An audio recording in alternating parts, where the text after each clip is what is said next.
जिंदगी की असली उड़ान अभी बाकी है, जिंदगी के कई इम्तिहान अभी बाकी है। अभी तो नापी है बस मुट्ठी भर जमीन, अभी तो पूरा आसमान बाकी है। नमस्कार, मैं मोहित राजपूत आप सभी का आपके अपने चैनल साइंस विद मोहित में हार्दिक स्वागत करता हूं। आज के लेक्चर में हम पढ़ने जा रहे हैं मैथ्स का chapter 3 pair of linear equation in two variable. Class 10 का मैथ्स का चैप्टर नंबर 3 है। इस चैप्टर को शुरू करने से पहले इस चैप्टर का जो निचोड़ है, इसका जो कंक्लूजन, इसका निष्कर्ष, इस चैप्टर में आप क्या पढ़ोगे, किस प्रकार का है ये जो pair of linear equation two variables है, इसको समझ आप मैं एक ही प्रकार से समझाऊंगा आपको, वो है स्टोरी के बेस पे। तो एक स्टोरी सुनाऊंगा, ध्यान से सुनिएगा। वो स्टोरी से आप समझ जाओगे इस चैप्टर में हमें करना क्या है। ठीक, और व्हाइट बोर्ड में भी वो स्टोरी का आपको मैथमेटिकल फॉर्म में भी रिप्रेजेंट कर दूंगा। वो स्टोरी कुछ इस प्रकार है। राम नाम का लड़का था, मेले में गया था। राम नाम का लड़का था, मेले में गया था मम्मी पापा के साथ, और मेले में जाके उसका मन किया कि वो झूला झूले, और उसका मन किया कि रिंग वाला गेम खेले, वो जो रिंग फेंकते हैं वो वाला गेम खेले। तो उसके जेब में थे 20 रुपए, उसके माता पिता ने दिए 20 रुपए, बोला कि इस मेले में तुम खर्च करोगे मात्र 20 रुपए। उसके जेब में थे 20 रुपए और उसे दो चीज ही खेलनी थी। पहला झूला झूलना था, दूसरा उसे गेम खेलना था। ठीक, वो रिंग वाला गेम खेलना था। तो फिर उसने रेट पता किया, तो रेट ये चला कि जो झूला उसका प्राइस है 3 रुपए। 3 रुपए एक बार का 3 रुपए, और जो रिंग है उसका एक बार का 4 रुपए। जो झूला उसने झूला राइट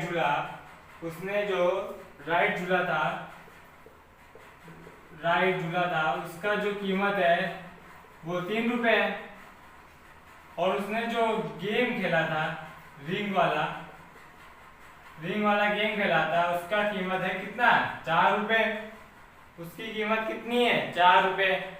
उसके बाद टोटल अमाउंट कितना था, उसके पास टोटल अमाउंट कितना था, 20 रुपए। अब आपको ये बताना है कि उसने कितने बार उसने राइड की होगी, झूला होगा, या और कितने बार उसने रिंग वाला गेम खेला होगा। यह आपको बताना है कि कितने बार उसने क्या चीज खेली है, मीन्स झूला कितने बार झूला और गेम कितने बार खेला है, ये चीज बतानी है।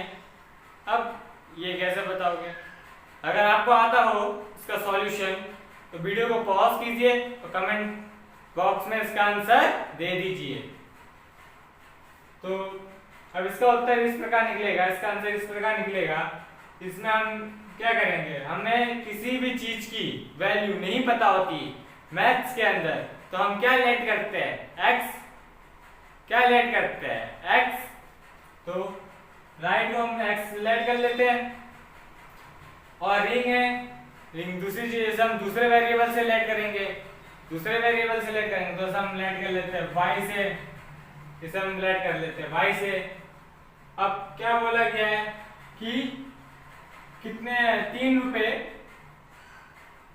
रुपए का एक बार 3 रुपए पर राइड है, मीन्स एक राइड झूलेगा तो 3 रुपए। अगर राम एक राइड झूलेगा तो 3 रुपए। तो पर कितनी राइड झूली उसने, एक्स। कितनी राइड झूली, एक्स, तो हम 3x कर देंगे, प्लस क्योंकि टोटल अमाउंट 20 रुपए खर्ची है, और प्लस रिंग की कीमत कितनी, 4 रुपए एक बार फेंकने पे। उसने टाइम्स कितनी लगाई है, y, तो 4y हो गई, हमें पता नहीं, तो 4y equal to total amount कितना था, 20 रुपए। ये आपकी बन गई पहली इक्वेशन। अब दूसरा स्टेटमेंट एक और मैं आपको देता हूँ, दूसरा इसी क्वेश्चन का एक क्लू है, इसी क्वेश्चन का हिंट है। इसी क्वेश्चन का एक पार्ट है, वो ये है कि जितना उसने राइड किया है उसका आधा उसने रिंग वाली गेम खेला है। एग्जाम्पल ले लेते हैं, अगर उसने राइड 4 किया है तो रिंग कितना खेला होगा उसने? 2, क्योंकि रिंग उसका हाफ है।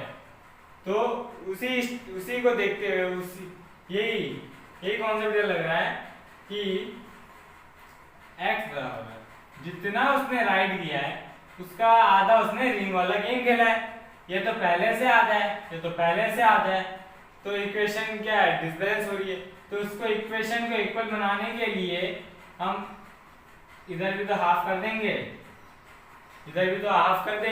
तभी अब इक्वेशन बैलेंस होगी। हमने क्या बोला था कि x जो है जितना उसने राइड किया है उसका हाफ रिंग है।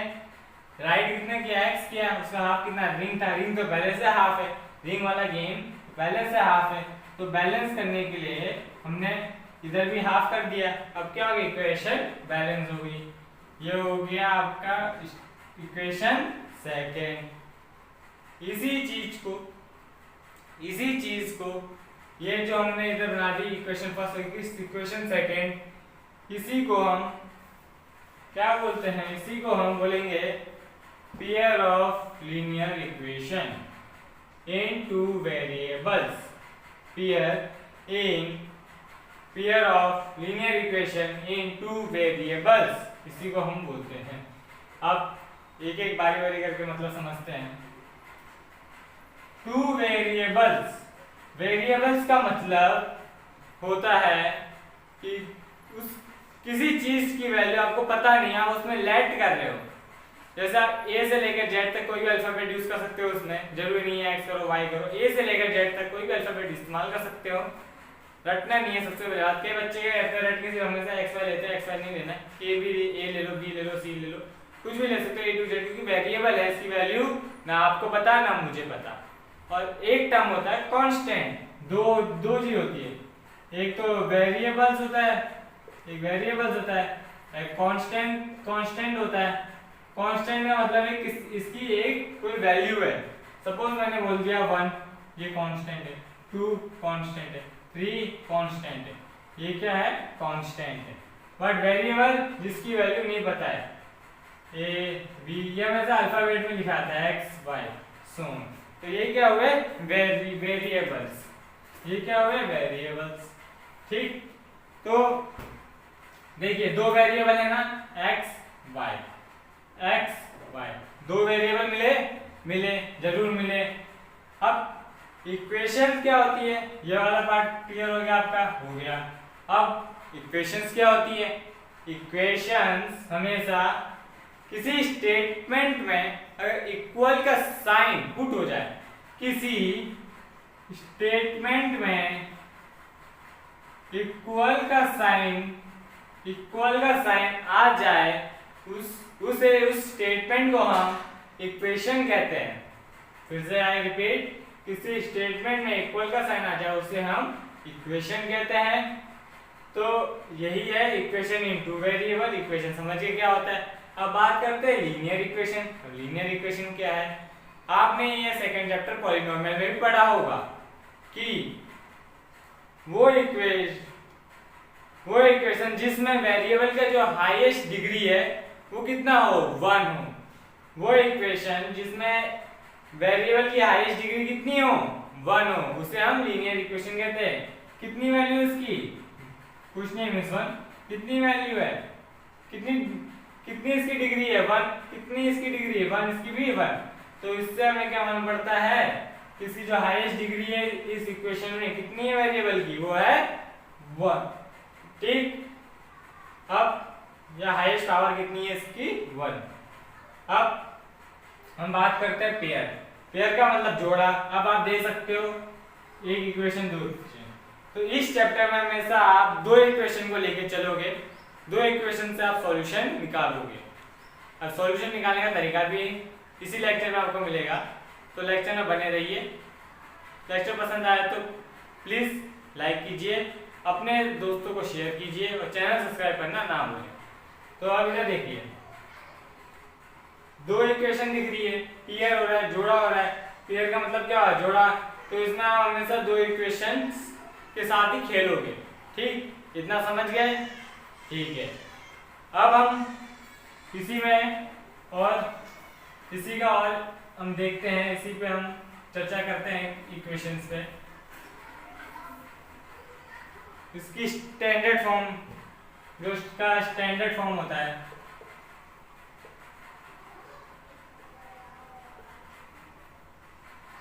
इसका स्टैंडर्ड फॉर्म क्या होता है? ax plus by plus c equal to 0, क्योंकि इक्वेशन है, जो लीनियर इक्वेशन टू वेरिएबल का जो स्टैंडर्ड फॉर्म होता है वो ये होता है ax plus by plus c equal to 0। Equation है टू वेरिएबल है, x और y टू वेरिएबल है, x और y टू वेरिएबल है। ये क्या है? वेरिएबल है, वेरिएबल्स है। ठीक है, ये लीनियर इक्वेशन और इसकी जो हाईएस्ट पावर, हाईएस्ट डिग्री कितनी है? 1 है। इसका मतलब ये क्या हो गया? Linear equation in to variable है। तो ये इसका स्टैंडर्ड फॉर्म होता है, इसी फॉर्म में आपको मिलेगा। जैसे कि अभी आपने देखा था, जो भी अभी मैंने एक स्टेटमेंट लिखी थी इधर, जो भी मैंने एक स्टेटमेंट लिखी थी इधर, वो भी इसी फॉर्म में होगी, वो भी इसी फॉर्म में होगी। तो ये चीज अगर मैं ये बोलूँ, अगर मैं लिख रहा हूँ 3x plus 4y plus 1 equal to 0, ये भी इस फॉर्म में, ये भी इस फॉर्म में, तो ये क्या है? Linear equation in to variable है। ये भी क्या? Linear equation in to variable है। अब इधर देख लेते हैं, अगर मैंने पिछला इक्वेशन ये लिखा था, रिमाइंड करके देख लीजिएगा। पिछला इक्वेशन ये था, इसमें a तो 3 है, b 4 है, ठीक है, b क्या 4 है। अब c क्या है? तो c इसमें 0, कुछ नहीं होता तो हम क्या लिख देंगे? 0। ये जिधर आपको c नहीं मिलता तो उधर आप लिख दो डायरेक्ट 0। अगर जिधर c है तो उधर c की वैल्यू लिखो, c एक कांस्टेंट ही होता है। ये जैसे इधर a 3 है, इधर a b है और इधर c 1 है। तो ये ऐसे ही हम, ये इसकी स्टैंडर्ड फॉर्म है और ऐसे ही हम एक linear equation in two variable को लिखते हैं। यही चीज था।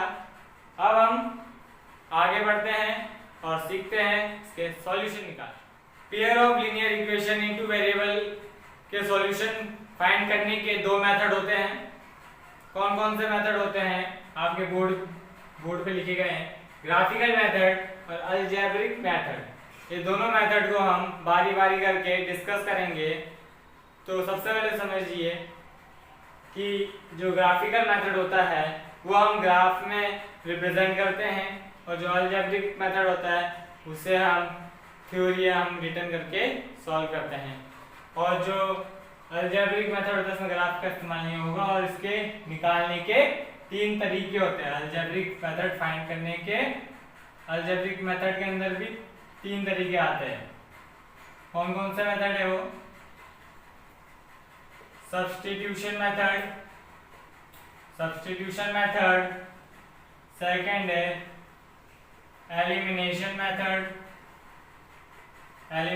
मेथड, और दूसरा है क्रॉस मल्टीप्लिकेशन मेथड। और जो बच्चे 2023-24 के सेशन में, मीन्स जो इस साल वाले सेशन में है, उनके लिए एक बहुत ही बेहतरीन गुड न्यूज़ है। वो ये है कि जो आपका तीसरा सब type algebraic method means cross multiplication method है, वो आपका सिलेबस से डिलीट हो चुका है। आप लोग को नहीं पढ़ना है, ठीक, आप लोग को नहीं पढ़ना है। आपके बुक में मात्र 3 एक्सरसाइज है 3.3 तक। आपको उसमें सिर्फ 2 ही का इस्तेमाल करना है अलजेब्रिक मेथड में, सब्स्टिट्यूशन का और एलिमिनेशन का। क्रॉस मल्टीप्लिकेशन आपके सिलेबस से डिलीट हो गया है, टोटली डिलीट हो गया है। रैशनलाइज्ड सिलेबस के अकॉर्डिंग और जो न्यू बुक आई है उसके अकॉर्डिंग फुल्ली डिलीटेड है। ये वाला टॉपिक आपका कौन सा, क्रॉस मल्टीप्लिकेशन मेथड का।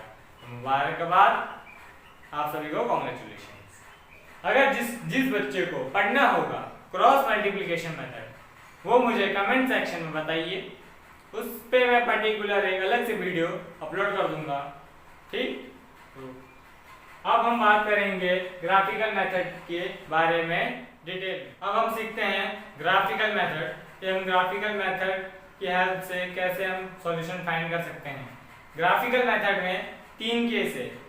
आपने एक ग्राफ में बनाया है और आपके एक काइंड इन्फॉर्मेशन, ये टॉपिक स्टार्ट करने से पहले एक इन्फॉर्मेशन देना चाहता हूँ कि लीनियर इक्वेशंस की जो ग्राफ में लाइन बनती है, लीनियर इक्वेशन की जो ग्राफ में लाइन बनती है वो हमेशा स्ट्रेट बनती है, हमेशा स्ट्रेट बनती है। मीन्स ऐसे बनेगी, ऐसे बनेगी, ऐसे बनेगी, मीन्स डायरेक्शन कुछ भी हो पर बनना उसे स्ट्रेट है, कभी ऐसे कर्व नहीं बनेगी, ठीक।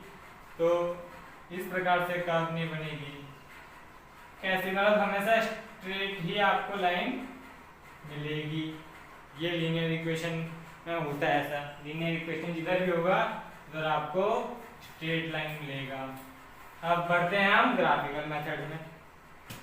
ग्राफिकल मेथड के 3 केस होते हैं।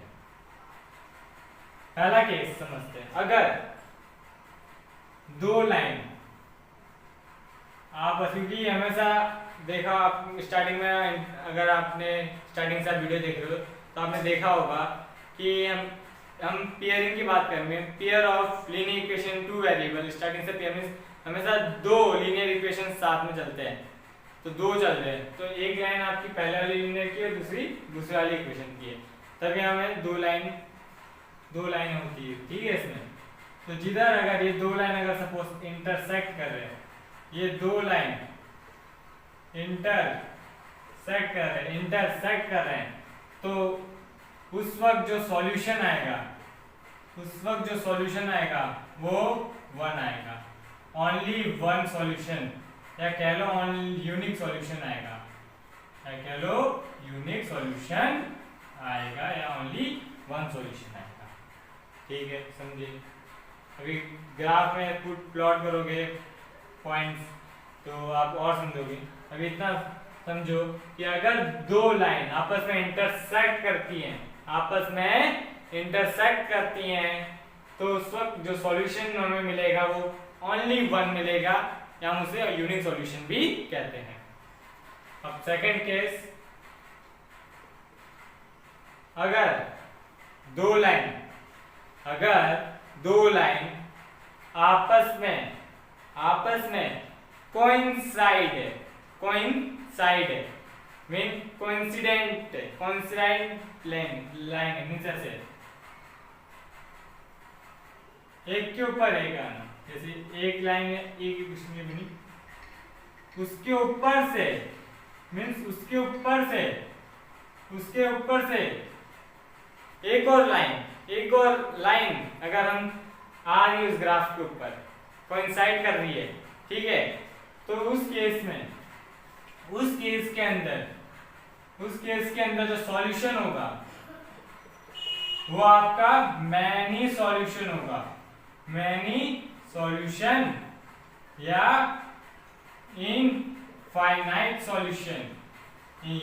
इनफाइनाइट सॉल्यूशन आपको मिलेगा। क्योंकि देखिए कोई ग्राफ है, सपोज एग्जांपल ले लो, कोई ग्राफ है, इधर एक पॉइंट, इधर एक पॉइंट, इधर एक पॉइंट, इधर एक पॉइंट, इधर। अब देखिए ये इसमें भी आ रहा है, इसमें भी आ रहा है, इसमें भी आ रहा है, इसमें भी आ रहा है, इसमें भी आ रहा है, इसमें भी आ रहा है, इसमें भी आ रहा है। तो हमें कई सारे सॉल्यूशन इधर देखने को मिलेंगे,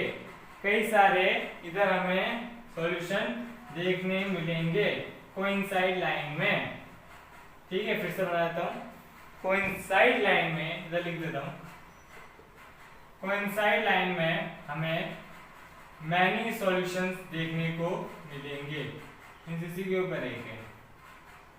अब इसमें कैसे एक सॉल्यूशन, हमें इधर भी समझा देता हूँ, ग्राफ बना दिया। अब देखिए ये पॉइंट इधर आ रहा है, आप देखिए इधर है कि ये सिंगल है, तो हमें सिर्फ एक ही सॉल्यूशन मिलेगा, ठीक है, हमें एक ही सॉल्यूशन मिलेगा। एक सॉल्यूशन हम आपको इधर x का मिलेगा और एक इधर y का मिलेगा। समझे इतना? एक सॉल्यूशन हमें x वाली लाइन में मिलेगा, एक सॉल्यूशन हमें y का मिलेगा। जो भी इधर नंबर होगा वो आंसर होगा y का, और जो इधर नंबर होगा वो होगा आपका x का आंसर।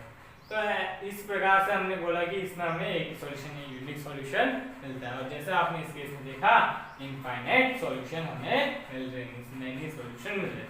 ये आपका हो गया सेकंड केस। अब हम इसे भी मिटा देते ग्राफ को।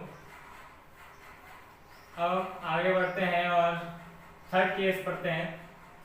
थर्ड केस क्या कहते हैं, फिर से डायग्राम बनाता हूँ। थर्ड वाला केस, अगर लाइन पैरेलल है, अगर लाइन पैरेलल है उस केस में, अगर लाइन पैरेलल है उस केस में जो सॉल्यूशन होगा आपका, जो सॉल्यूशन होगा वो होगा नो सॉल्यूशन। No solution. हमेशा याद रखना सॉल्यूशन तभी मिलता है जब दो लाइन आपस में टच, आपस में मीट या आपस में इंटरसेक्ट हो। इस केस में ऐसा नहीं है, पैरेलल है तो ये इस लाइन में अपने रास्ते, ये अपने रास्ते कभी आपस में मिलेंगे नहीं, जिसके वजह से इधर नो सॉल्यूशन केस आ जाता है। इधर नो सॉल्यूशन आपका मिलेगा, इधर आपको कोई भी सॉल्यूशन नहीं मिलेगा। ठीक, इधर आपको कोई भी सॉल्यूशन नहीं मिलेगा। पर ऐसा नहीं है, अगर कोई बच्चे सोच रहे होंगे कि लाइन जुड़ी तो नहीं है, जुड़ नहीं है, एक और कह दे रहा हूँ, क्या बच्चे से कंफ्यूज होते हैं। कैसा? ऊपर का मिटा देता हूँ, ठीक, नोट करने नोट कर लो, पॉज करके मिटा देता हूँ।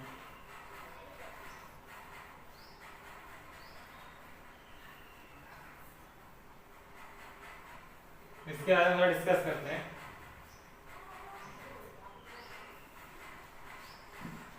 देखिए, ये भी एक लाइन है, ये भी एक लाइन है, आपस में तो मिल नहीं रही, आपस में मिल ही नहीं है। तो कई बच्चे सोचेंगे ये भी क्या है, नो सॉल्यूशन वाली केस है, नो सॉल्यूशन वाला केस है। ठीक है, इनफाइनाइट सॉल्यूशन तो ऊपर वाला था ना, इसका कौन सा है इसका solution? No solution, no solution. But आप इधर ध्यान दो, इस तरफ से नहीं मिल रहा, मैं मान सकता हूं, बट आप इधर देखिए, या आगे एक्सटेंड कीजिए, आगे एक्सटेंड कीजिए, या आगे एक्सटेंड कीजिए, एक टाइम आ रहा है और ये इधर मिल जा रहे हैं। तो जिधर मीन्स ये इंटरसेक्ट हो रहा है, तो इधर मीन्स कौन सा केस हो गया? ये पहला केस। कौन सा वाला? जब दो लाइन इंटरसेक्ट कर रहे हैं और हमें सॉल्यूशन वन मिल रहा है, ओनली यूनिक सॉल्यूशन मिल रहा है। किया जाएगा कंसिस्टेंट, डिपेंडेंट और इनकंसिस्टेंट। अभी क्या चीज है उसके बारे में डिस्कस करते हैं। जैसे कि अभी आपने कुछ ही देर पहले पढ़ा था कि ग्राफिकल मेथड के बारे में पढ़ा था, जिसमें इंटरसेक्ट या इंटरसेक्टिंग लाइंस जब भी होती है, इंटरसेक्टिंग लाइंस जब भी होती है, इंटरसेक्ट जब भी लाइन होती है तो उसमें हमें वन सॉल्यूशन मिलता है, जब भी लाइन कोइंसाइड होती है तो हमें मैनी सॉल्यूशन मिलता है, और जब भी लाइन पैरेलल होती है तो हमें नो सॉल्यूशन मिलता है। तो इस केस को जब लाइन इंटरसेक्ट कर रही है आपस में और वन सॉल्यूशन हो रहा है, उससे हम कंसिस्टेंट भी बोलते हैं। उस पेयर ऑफ लीनियर इक्वेशन को हम कंसिस्टेंट भी बोलते हैं। मैनी सॉल्यूशन वाले और कोइंसाइड जो लाइन करती है हम डिपेंडेंट बोलते हैं, और पैरेलल और नो सॉल्यूशन सेम चीज है, तो उसे हम इनकंसिस्टेंट बोलते हैं। तो ये था। अब हम बढ़ते हैं रेशियो की तरफ, कि हम रेशियो से कैसे फाइंड कर सकते हैं, रेशियो को आपस में कंपेयर करके कि ये कौन सा है, कंसिस्टेंट है, डिपेंडेंट है या इनकंसिस्टेंट है। ठीक है, या आप सरल भाषा में बताओ कि नो सॉल्यूशन, मैनी सॉल्यूशन या यूनिक सॉल्यूशन, या हम कैसे फाइंड करें एक रेशियो को कंपेयर करके। हम सीखते हैं कि रेशियो से हम कैसे फाइंड करें सॉल्यूशन। इन रेशियो से हम डायरेक्ट कैसे बिना ग्राफ में प्लॉट किए वैल्यू डायरेक्ट कैसे देख सकते हैं कि ये इसमें इसका मैनी सॉल्यूशन है, इसके ओनली वन सॉल्यूशन है, यूनिक सॉल्यूशन या इसका नो सॉल्यूशन है। तो देखते हैं। तीन कंडीशंस होती है, जैसे मैंने आपको याद हो कुछ ही देर पहले मैंने ए कराया था, मींस इसे ए बोलते, इसे बी बोलते, इसे सी बोलते हैं। अभी वापस से कराऊंगा। एक इक्वेशन के अंदर जो कांस्टेंट वैल्यू होती है उसके मैं नामकरण किए थे एबीसी करके किए थे। उसी प्रकार से हम रेशियो भी उसी का निकालते हैं। हमें मालूम है हमेशा दो इक्वेशन का करते हैं, क्योंकि हम दो पेयर की बात करें तो ये इक्वेशन उनका 1 है, इक्वेशन 2 का 2 है। तो यूनिक सॉल्यूशन जिधर भी होगा उसका हमेशा उसका रेशियो होगा क्या होगा, a1/e2 वो does not equal to b1/b2। इसको जरा हम चेक करते हैं कैसा स्टेटमेंट आएगा। अगर मैं 2x + 3y = 0 और मैंने बोला 3x + 2y = 3y + 21 = 0। ठीक, अब इधर ध्यान देना, ये आपका a1 या आपका b बोलते तो b1 क्योंकि इक्वेशन 1 याद हो रही, और ये आपका c1, ये आपका a1 a2 या आपका b2 या आपका c2। इसी को आप अपॉन के फॉर्म में डिवाइड फॉर्म लिखो, 2/3 3/2 और 0/20। क्या ये दोनों इक्वल हो रहे हैं आपस में? नहीं, तो आगे तो सॉल्व करने की जरूरत ही नहीं। जब स्टार्टिंग के दो इक्वल नहीं हो रहे, आगे तो वैसे भी इक्वल नहीं है। स्टार्टिंग के दो इक्वल में नहीं आ रहे क्योंकि 2.3 थे, स्टार्टिंग में ही इक्वल नहीं आ रहे, तो उसका मतलब मीन्स इसमें कौन सा केस है, a/b does not equal to b1/b2। Means इसका जो सॉल्यूशन होगा, इसके जो सॉल्यूशन आएगा सिर्फ 1 आएगा, या कह सकते हो यूनिक सॉल्यूशन आएगा। क्या आएगा? यूनिक सॉल्यूशन आएगा। अब सेकेंड केस देखते हैं नो सॉल्यूशन का। नो सॉल्यूशन क्या होता है? इसमें आपका a1/a2 बराबर होगा b1/b2 के, बट डज नॉट बराबर नहीं होगा किसके, c1/c2 does not equal to c1/c2। जैसे 2x + 3y = 0, ये ले लेते हैं। नीचे भी अगर मैं लूँ क्या, 4x + 6y 4x + 6y then +7 = 0, ये ले लिया। अब इसमें a1 ये है, a2 ये है, b1 b2 c1 c2 put कर लो। 2/4 = 3/6 = 0/7 ये आ रहा है। इसे हम काट करेंगे तो 2 × 2 2 = 4, 3 × 3 3 2 = 6 मीन्स 1/2 बराबर 1/2 आ रहा है। बट क्या 0/7 बराबर है? नहीं है इसके, तो मीन्स ये कौन सा कंडीशन हो गया, a1/a2 बराबर में b1/b2 does not equal to c1/c2। इस कंडीशन के हिसाब से जो इसका सॉल्यूशन होगा वो होगा नो सॉल्यूशन। अब हम तीसरा केस लेते हैं मैनी सॉल्यूशन का।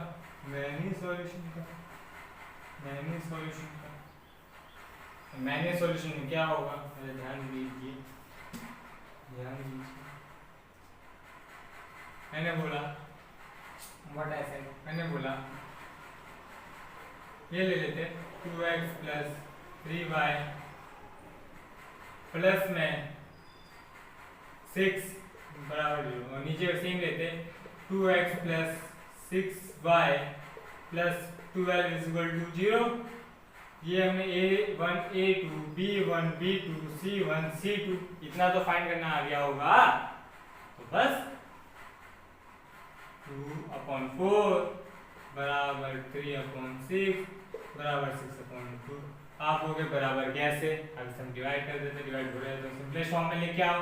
सिंपलेस्ट फॉर्म में चेक करते हैं। 2 × 2 = 4, 3 × 3 3 × 6, 6 × 6 6 × 12, 1/2 बराबर 1/2 बराबर 1/2 मीन्स ये तो सब बराबर हो गए। तो A1/A2 equal to B1/B2 equal to C1/C2 means इसके तो मैनी सॉल्यूशन है, इसके तो मैनी सॉल्यूशन है।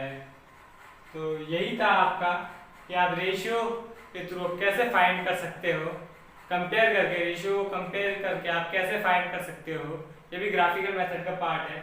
और ये वाला जो है यूनिक, इस केस में हम इसे कंसिस्टेंट बोलते हैं, क्योंकि यूनिक सॉल्यूशन को भी तो हमें कंसिस्टेंट बोलते हैं। जैसे कि हम इस कंपेरिजन में जो हम कर रहे हैं उसे भी कंसिस्टेंट बोलेंगे। कंसिस्टेंट जो है, नो सॉल्यूशन को हम क्या बोलते हैं और मैनी सॉल्यूशन को क्या बोलते हैं। नो सॉल्यूशन जिधर हो गया तो उससे हम इनकंसिस्टेंट बोलते हैं, और मैनी सॉल्यूशन जिधर हो गया उसे हम डिपेंडेंट और कंसिस्टेंट, ये कंसिस्टेंट के पार्ट होता है डिपेंडेंट, ठीक है। इनसे हम कंसिस्टेंट और डिपेंडेंट दोनों और लिखते हैं। कंसिस्टेंट भी हमसे कंसिस्टेंट में भी आ जाता है, उसी का एक सब कैटेगरी डिपेंडेंट उसी इसी कैटेगरी में आता है मैनी सॉल्यूशन डिपेंडेंट में, पर हम कंसिस्टेंट भी हम कई बार लिखते हैं बोलते हैं। तो ये तो था आपका रेशियो से कंपेयर करके आपने बता दिया, ग्राफिकल मेथड का पार्ट था। हमने ग्राफिकल मेथड में हम ग्राफ के थ्रू बताया था, चेक किया था, प्लॉट किया था, वैल्यू देखा था कि लाइन इंटरसेक्ट हो रही है, पैरेलल है या कोइंसाइड। बट हम इसमें देखा, हमने इसमें क्या देखा कि हमने इसमें कंपेयर किया वैल्यू, बस हमने पेन मीन्स हमने कुछ लिख के हमने सॉल्व किया, हमने कंपेयर करके सॉल्व किया, इसमें हमें ग्राफ की आवश्यकता नहीं पड़ी और हमने डायरेक्ट बता दिया कि यूनिक है, नो सॉल्यूशन है, मैनी सॉल्यूशन है। तो क्या आपको इतना अभी तक जितना भी हमने पढ़ा क्या समझ आ रहा है? प्लीज कमेंट बॉक्स में लिखिए यस और नो। अगर नहीं आ रहा तो बताइए आपको क्या टॉपिक समझ नहीं आया, उसके बारे में हम डिस्कस करेंगे नेक्स्ट आने वाले लेक्चर या संडे डाउट सेशन में करेंगे। अब हम आगे बढ़ते हैं हमारे इस चैप्टर के लास्ट टॉपिक अलजेब्रिक मेथड सीखना। तो अलजेब्रिक मेथड में किसी भी प्रकार के ग्राफ की जरूरत नहीं है, ये नॉर्मली नोडो पेन में हम सॉल्व करके जो नॉर्मली सॉल्व करते हैं तो उसके थ्रू हम करते हैं। तो सीखते हैं। हमने सबसे पहले ही सीखा था, सबसे स्टार्टिंग जब आपने देखा होगा, स्टार्टिंग से आप वीडियो देखते आ रहे हैं तो हमने देखा था, हमने दो मेथड के बारे में बताया था। मैंने आपको 2 मेथड के बारे में बताया था। एक होता है सब्स्टिट्यूशन मेथड, दूसरा होता है एलिमिनेशन मेथड। होने के लिए तो 3 होते हैं। क्रॉस मल्टीप्लिकेशन मेथड होता है जो कि आपके सिलेबस से कट चुका है। तो पहले बात करेंगे हम इसका पहला जो टाइप है सब्स्टिट्यूशन मेथड। Substitution method. इस मेथड में हम क्या करते हैं? देखिए, जिधर भी आप x और y की वैल्यू पुट करके एक सॉल्यूशन निकालते हो, जिधर भी आप x और y की जगह में कोई वैल्यू रखते हो और उस इक्वेशन को सॉल्व करते हो, मीन्स किसी चीज को सब्स्टिट्यूट करना, मीन्स x की जगह कोई सब्स्टिट्यूट में x को हटा के उसकी जगह कोई दूसरा वैल्यू पुट करना, तो उसके बाद जो एक फाइनल रिजल्ट निकलता है वो आपका सब्स्टिट्यूशन मेथड से निकलता है। तो उस मेथड का नाम ही सब्स्टिट्यूशन मेथड है। तो इस मेथड में आप x और y की जगह कोई वैल्यू रखते हो और सॉल्व करते हो। सब्स्टिट्यूट करना मीन्स उसके प्लेस में कोई दूसरी वैल्यू रखना होता है। तो एक एग्जांपल लेते हैं जो मैंने सबसे पहले एक स्टोरी सुनाई थी राम वाली, कि मेले में गए थे राम और ये झूला राइड, ठीक है, फिर से लिख देता हूँ, राइड किया था, हमें मालूम नहीं था तो हमें एक्स ले लिया, और रिंग खेला था, रिंग वाला गेम, तो हमें मालूम नहीं था तो वाई ले लिया था, और इसका प्राइस 3 रुपीज़ था और इसका प्राइस 4 रुपीज़ था। ये सब पर राइड और पर गेम का प्राइस है। तो कितने बार खेला मालूम नहीं तो हमने 3x ले लिया, ठीक, और 3 रुपये तो हमें मालूम था, प्लस 4x और टोटल रुपीज़ 20 था। इतना तो समझिए कैसे है। दूसरा केस मैंने एक और बताया था, जितना उसने राइड किया रिंग उसका हाफ खेला, जितना उसने राइड किया रिंग उसका उसने हाफ खेला। मीन्स y तो पहले से हाफ था तो x को हमने हाफ कर दिया। इक्वेशन बैलेंस करने के लिए आपने स्टार्टिंग में सीख लिया होगा, ठीक है। तो ये था। अब y की वैल्यू हमें मालूम है x/2 है, अरे सॉरी सर y आएगा ना, x/2 है हमें मालूम था। अब ये इक्वेशन मैंने क्या बोला 1, ये इक्वेशन 2। अगर मैं y की वैल्यू सब्स्टिट्यूट करती हूँ इक्वेशन नंबर 1 में, इक्वेशन नंबर 1 में y की वैल्यू में सब्स्टिट्यूट करती हूँ तो देखिए क्या आएगा 3x + 4। y की वैल्यू सब्स्टिट्यूट करना, y की वैल्यू कितनी है x/2 बराबर में 20, ये 2 से 2 कट गया, 2 2 4, ये 3x + 2x = 20, ये बन गया 5x = 20। ये जब डिवाइड हो जाएगा 5 4 ज़ा 20, 5 4 ज़ा 20 और x की वैल्यू कितनी आई 4। मीन्स उसने राइट कितने लिए 4 राइट लिए।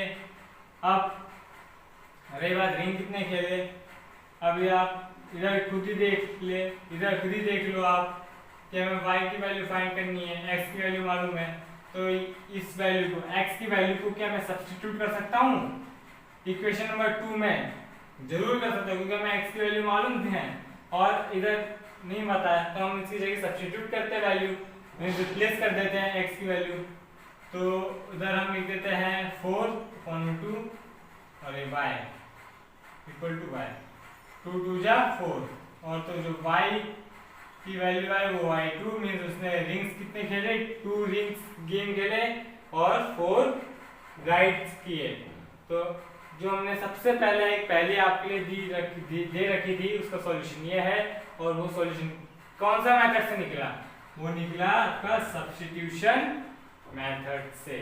कौन सा मेथड से, सब्स्टिट्यूशन मेथड से। यही होता है सब्स्टिट्यूशन मेथड में कि किसी x और y की वैल्यू रिप्लेस करना। जैसे इस पहले केस में पहले बार हमने क्या किया, हमें y की वैल्यू मालूम थी x/2 था, तो ऊपर इक्वेशन नंबर 1 में हमने पुट किया y की वैल्यू, जिससे हमें x की वैल्यू निकल गई। और जब x की वैल्यू फाइंड हो गई जब हमें x की वैल्यू फाइंड हो गई तो हमने इक्वेशन नंबर 2 में पुट किया वैल्यू, और इक्वेशन नंबर 2 में पुट करके हमने y की वैल्यू निकाल दी और y की वैल्यू 2 निकली है, ठीक है।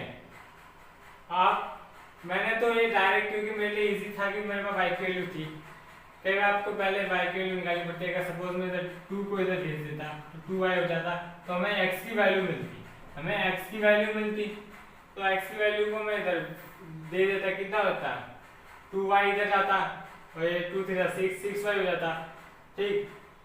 तो ये 6y हो जाता, 6y + 4y कितना हो जाता है 6y और 4y कितना हो जाता है 10y। अब जब 10y हो गया, मैं आपको बता देता हूँ, अगर हम 10y हो गया और इधर 20 है तो 10 2 जा 20, तो y की वैल्यू कितनी है 20। आप पहले y की वैल्यू निकालो, x की वैल्यू निकालो, कोई दिक्कत नहीं है। अब आप क्या कर दो, अब जैसा आपने इधर निकाला था x = 2y किया था, इससे इधर भेज के 2y कर दिया था, और 2y आपने इधर पुट किया और आपकी वैल्यू 2 आ गई, ठीक है। आप करके देख लो, मैंने इधर अप्लाई कर दिया है। अब मैंने कहने मतलब रटो मत, किसी चीज को रटो मत, कॉन्सेप्ट समझो, सब्स्टिट्यूट ही तो करना है। आप x की वैल्यू को सब्स्टिट्यूट करो, y की वैल्यू करो, आंसर तो एक ही है, आंसर एक ही आना है, ठीक है। तो अब y की वैल्यू हमें मालूम थी, x = 2, y की वैल्यू 2 थी, x की वैल्यू कितनी आई 4 आई, और ये देखो x की वैल्यू 4। यही तो चीज है, आप रटो मत, because concept is power, concept में ध्यान दीजिए। कोई दिक्कत हो, कोई परेशानी हो तो कमेंट बॉक्स में बता सकते हैं, वरना वीडियो को लाइक कीजिए, ठीक। तो इतना है। अब हम पढ़ते हैं नेक्स्ट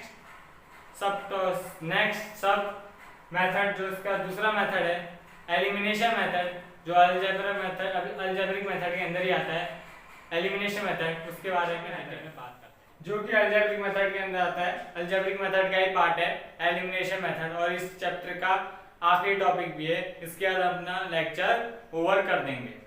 तो एलिमिनेशन से आप क्या समझते हैं, आपको एक में सिंपल लैंग्वेज में बताओ तो एलिमिनेट करना। आपने जनरली सुना होगा कोई भी रियलिटी शो होता है उसमें जो कंटेस्टेंट होते हैं वो उनमें एलिमिनेट कर देते हैं, जजेस एलिमिनेट करते हैं ना कंटेस्टेंट को, तो मीन्स रिमूव करना, हटा देना, काट देना। मैथ्स की भाषा में बोलो तो काटना मीन्स गायब कर देना, रिमूव करना, तो वो आपका एलिमिनेट कहलाता है। और अगर मैथ्स की लैंग्वेज में, तो मैथ्स की लैंग्वेज में हम क्या करते हैं, इधर यूज काट देते हैं, मीन्स सब्ट्रैक्ट कर देते हैं। और मीन्स अगर कहूँ हमारे पास दो वेरिएबल होते हैं एक्स एंड वाई, तो एक्स और वाई में से कोई एक को हम काट देते हैं, एक को हम हटा देते हैं, ठीक, एक को हम सब्ट्रैक्ट कर देते हैं, जीरो एकदम गायब भी कर देते हैं। अब फिर x को अगर सपोज हमने x को काटा तो y की वैल्यू मिलेगी, और सपोज हमने y की वैल्यू काटा तो x की वैल्यू मिलेगी, ठीक, समझे। अब इसके भी चार केसेस होते हैं, चारों केसेस के मैं एक एक क्वेश्चन करके बताऊंगा, चार क्वेश्चन हो जाएंगे तो आप बहुत परफेक्टली सीख जाओगे। तो जो इसका केस नंबर 1 होता है, ठीक है, सबसे पहले जो मैं पहला ले रहा हूं वो, अगर मैं एक क्वेश्चन ले रहा हूं, देखना ध्यान से, 3x plus 2y equal to 3, 2y plus 3x, 2x plus 3y equal to 4। जब भी ऐसे नंबर होते हैं जिसका इन दोनों को मतलब जो 3 2 3 2 ये जो 3 4 मतलब ये दो देखते हैं 3 2 3 2 है या 2 3 3 2 है, तो ये आपस में कोई भी इनका रिलेशन नहीं है, कोई भी आपस में रिलेशन मीन्स कोई भी एक दूसरे के टेबल में नहीं आते, दूर दूर तक नहीं आते, ठीक है, कोई रिश्ता नहीं आपस में इन दोनों का। तो इस केस में हम क्या करते हैं, जब भी हमें एलिमिनेट करना होता है, सब्ट्रैक्ट करना होता है, तो हमें कोई चीज सेम चाहिए होती है जीरो लाने के लिए, क्योंकि मुझे पूरा ही काटना है। अगर मैं 5 में से 5 भी तो काटूंगा तब जाके तो आंसर जीरो आएगा, मीन्स मुझे पूरा काटना है, समझ रहे हो। ये वाला केस हो गया +5 माइनस का y, मुझे पूरा ही काटना है, तो उसके लिए मुझे सेम चाहिए होगा। सेम बनाने के लिए हम क्या करते हैं, हम देखते हैं, हमें सपोज x को काटना है, तो x को देखो, x को देखा तो क्या है, नीचे 2 है, ऊपर 3 है, दूर दूर तक कोई रिलेशन नहीं है, तो हम क्या करते हैं, नीचे जो ऊपर वाला x के जो कोफिशिएंट है, इसे जो बोलते हैं, हम क्या बोलते हैं, कोफिशिएंट बोलते हैं, तो नीचे हम 3 से मल्टीप्लाई कर देंगे और ऊपर हम 2 से मल्टीप्लाई कर देंगे। ये समझो इधर ध्यान से, अगर x सेम करना है, x को काटना है, तो मैंने क्या किया, नीचे वाला जो कोफिशिएंट है उसकी मल्टीप्लाई ऊपर कर दी, और जो ऊपर वाला x का कोफिशिएंट है उसकी मल्टीप्लाई मैंने नीचे कर दी, ठीक। अगर आपको y को सेम करना हो, करके ट्राई करके देखना, आपके लिए बेनिफिट होगा। y को सेम करके देखो, आप क्या करोगे, y का जो नीचे वाला कोफिशिएंट है उससे आप ऊपर मल्टीप्लाई कर दोगे, और जो ऊपर वाला कोफिशिएंट की नीचे वाले इक्वेशन से मल्टीप्लाई कर दोगे। अब इधर ध्यान से देखो, पूरे इक्वेशन में मल्टीप्लाई होगी इसकी, पूरे इक्वेशन में इसकी मल्टीप्लाई होगी। 2 मिनट डस्टर लिख के आता हूं, इसकी मल्टीप्लाई पूरे इक्वेशन में होगी, ठीक है, इसकी मल्टीप्लाई पूरे इक्वेशन में होगी। कई बच्चे क्या करते हैं, ये छोड़ देते हैं, तो ये बहुत बड़ी गलती है, किसी को नहीं छोड़ना, सबको करना है। 3 2 जा 6x प्लस 2 2 जा 4y इक्वल टू 2 3 जा 6, 3 2 जा 6x प्लस 3 3 जा 9y बराबर 3 2 3 4 जा 12, हो गया। अब इधर ध्यान से देखिए, अब जब भी हम हमने माइनस किया, अब हम साइन करेंगे चेंज। नेक्स्ट स्टेप होता है साइन चेंज करने का। इसकी पीछे भी रीजन है, इसकी नेक्स्ट स्लाइड में बताऊंगा साइन चेंज क्यों करना है। अब ये साइन चेंज किया, अब साइन चेंज करके क्या, 6 से ये कर दिया प्लस माइनस माइनस, अब ये क्या बचा प्लस, अब ये प्लस नहीं देखेंगे नीचे का, माइनस देखेंगे, तो माइनस हो गया, प्लस माइनस माइनस होता है। 9 में से 4 गया 5, बट ग्रेटर साइन 5, माइनस का 5y इक्वल टू, ये भी प्लस है ये माइनस है, ठीक है, प्लस माइनस माइनस, 12 में से 6 गया 6, बट माइनस का 6, माइनस से माइनस कट जाता है, y इक्वल टू 6/5, ये y की वैल्यू आ गई। इतना समझे, ये आपका था पहला केस। अब हम साइन हमने साइन चेंज क्यों किया, मतलब हमने साइन चेंज क्यों किया। आगे आप लास्ट केस में आपको बताऊंगा जिसमें हम बिना साइन चेंज किए एलिमिनेट कर देते हैं, वो कौन सा केस है। जब ये आपका पहला केस था कि जब भी इस प्रकार के क्वेश्चन आते हैं जिसका दूर दूर तक रिश्ता नहीं होता आपस में, कोएफिशिएंट का कोई दूर तक कोई रिश्ता नहीं होता, कोई रिलेशन नहीं होता, तो उस केस में हम क्या करते थे, उनकी कोएफिशिएंट के ऊपर नीचे मल्टीप्लाई, जैसे हमने अभी किया कि नीचे की x की कोएफिशिएंट से ऊपर मल्टीप्लाई कर दिया, ऊपर के x की कोएफिशिएंट की नीचे मल्टीप्लाई कर दिया। हमने x से क्यों किया, क्योंकि हमें x को काटना था। अगर आपको y को काटना तो y की कोएफिशिएंट से मल्टीप्लाई कर दो, कोई प्रॉब्लम नहीं है, ठीक है। तो हमने साइन चेंज क्यों किया, मेन क्वेश्चन ये आना चाहिए आपके दिमाग में भी, साइन चेंज क्यों किया। आपने पॉलिनोमियल चैप्टर में भी किया होगा साइन चेंज डिवाइड करने के लिए। हमने साइन चेंज क्यों किया, साइन इसलिए चेंज किया क्योंकि हमें क्या करना था, एलिमिनेट। क्या करना था, एलिमिनेट। बिना साइन चेंज किए आप एलिमिनेट नहीं कर पा रहे थे क्योंकि ये इधर प्लस था, ठीक है। तो जब माइनस किया तो उसका साइन चेंज होना था।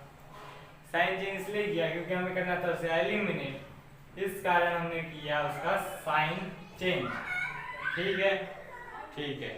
और वैसे भी अगर आप देखते हैं, अगर आप इधर माइनस करते हो आप, तो माइनस प्लस माइनस होता है, प्लस होता है माइनस, इधर माइनस प्लस माइनस होता है, तो ऐसे भी आपका साइन चेंज हो रहा था। मेनली हम करते हैं एलिमिनेट करने के लिए साइन चेंज, तो एलिमिनेट हमारा इजीली हो जाता है साइन चेंज करने पे। एक केस है एक होता जिसमें साइन चेंज नहीं होता है, उसके बारे में भी हम डिस्कस करेंगे।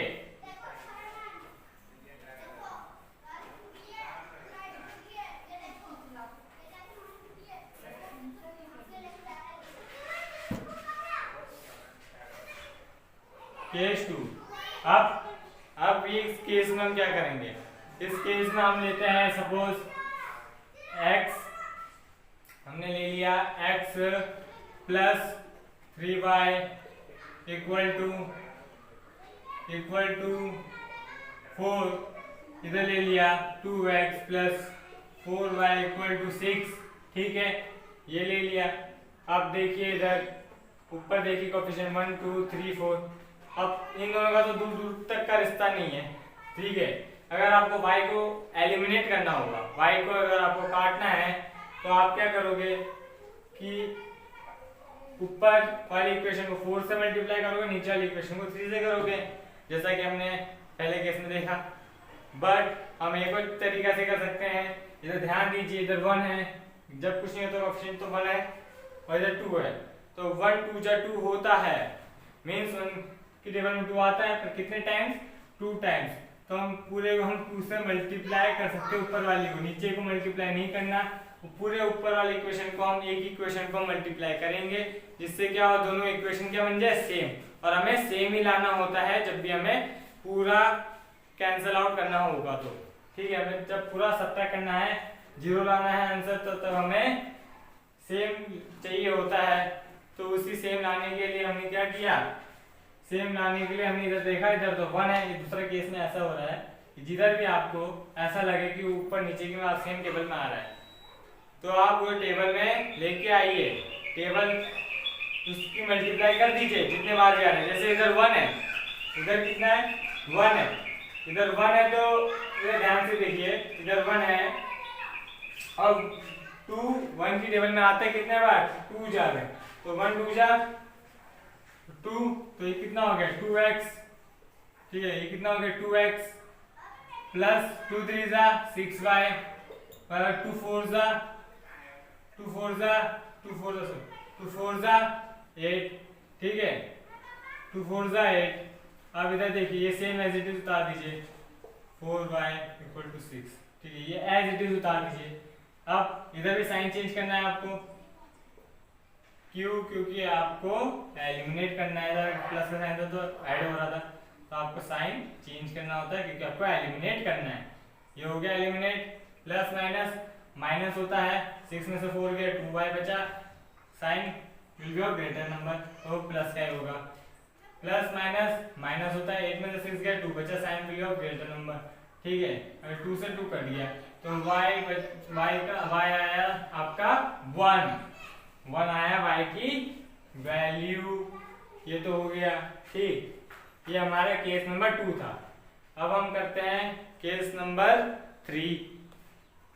अब हम करेंगे केस नंबर 3 पे।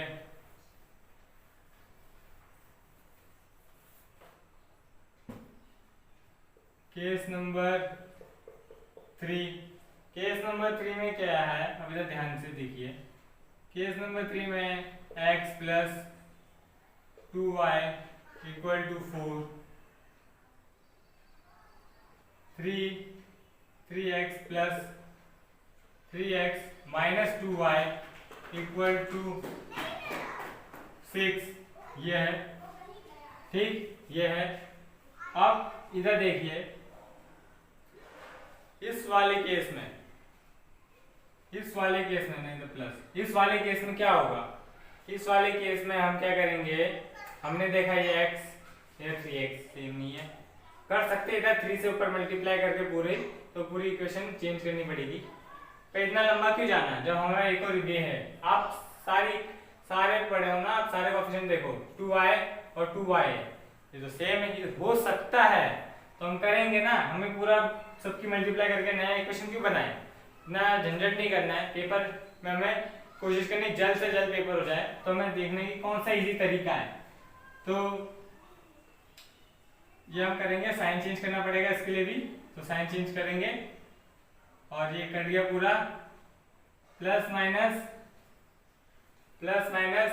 माइनस होता है, तो 3x में से 1x गया तो बचा 2x, बट माइनस का माइनस प्लस माइनस होता है, 6 में से 4 गया 2 बचा, बट माइनस का 2, माइनस से माइनस कटा, 2 में से 2, x की वैल्यू आई 1। इतना समझे, ठीक है। अब लास्ट, अब आपका आते हैं लास्ट पे, लास्ट केस नंबर 4। 4 केस जैसे कि मैंने बताए थे, और ये केस नंबर 4 है आपका, जिसमें हम साइन चेंज नहीं करेंगे। देखना ये वाला कौन सा केस है, ध्यान से इस केस में कॉन्सेंट्रेट कीजिए। अब मैंने बोला ये वाला लिख लेते हैं, 2y इक्वल टू क्या था 4 था, और ये 3x। अब मैं इसमें माइनस का 2y इक्वल टू 6 कर देता हूँ। अब इसमें हमने साइन चेंज इसलिए नहीं किया, इसलिए हमने इसमें साइन चेंज इसलिए नहीं किया क्योंकि पहले से इसमें प्लस माइनस कर सकता है, प्लस माइनस काट सकता है, तो काट दीजिए।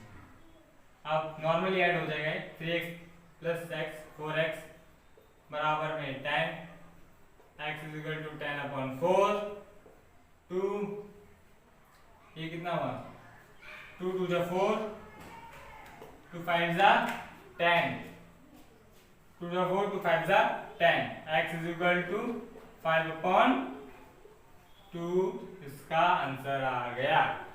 तो ये था आपका केस नंबर 4। इसमें हमने किया नहीं साइन चेंज क्योंकि ऑलरेडी था, तो इसके लिए हमें साइन चेंज करने की जरूरत नहीं पड़ी।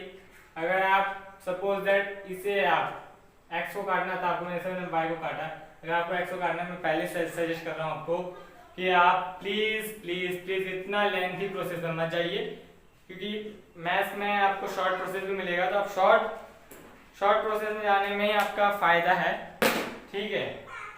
अगर आप x को काटो y को काटो, मार्क्स तो आपको उतने ही मिलने हैं, तो आप इतना घूम फिर के क्यों जाना जब आपके पास शॉर्ट है तो उसका सॉल्यूशन।